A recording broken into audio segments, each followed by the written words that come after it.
Docteur Rouleau, bon, on y est presque. Dans quelques heures, c'est le lancement de ces fameux dossiers numériques. Comment vous vous sentez?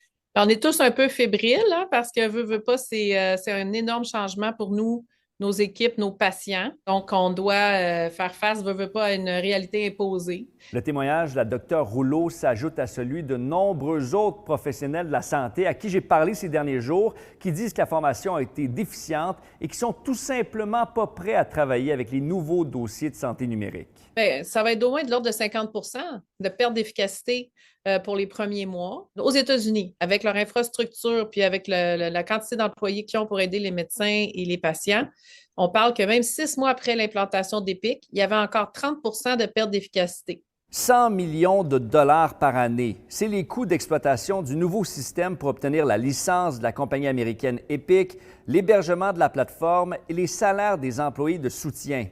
Et ces 100 millions de dollars par année, c'est seulement pour le projet pilote dans les CIUS du nord de l'île de Montréal et de la Mauricie, centre du Québec.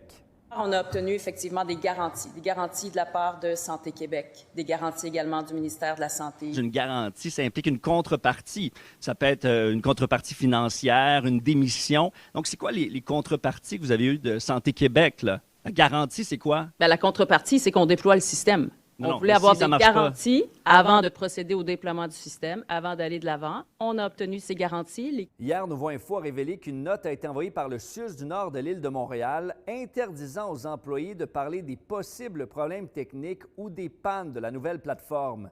Santé Québec a réagi aujourd'hui, affirmant notamment que le document vise à offrir un bon service à notre clientèle.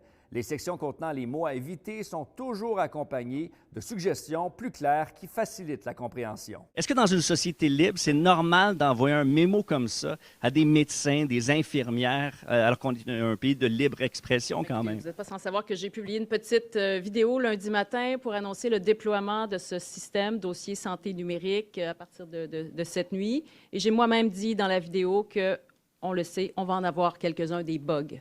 Alors, vous dénoncez cette note-là? Ben, c'est pas que je dénonce la note, mais je vous dis qu'il y en aura. Il y en aura assurément quelques pépins, des enjeux. Avec le déploiement d'un tel système, d'une telle ampleur, c'est colossal. C'est sûr qu'il va y avoir des ajustements à faire. C'est un message que je trouve important de dire, pas pour être défaitiste ou déprimant, mais juste pour accepter qu'on va être moins efficace, accepter que ça va prendre un certain temps, voire 1 an avant de s'adapter. Prêt, pas prêt, les dossiers de santé numérique vont être lancés cette nuit au Québec. On va rapidement découvrir ses bénéfices et ses failles. À Montréal, Étienne Fortin-Gauthier pour Nouveau Info.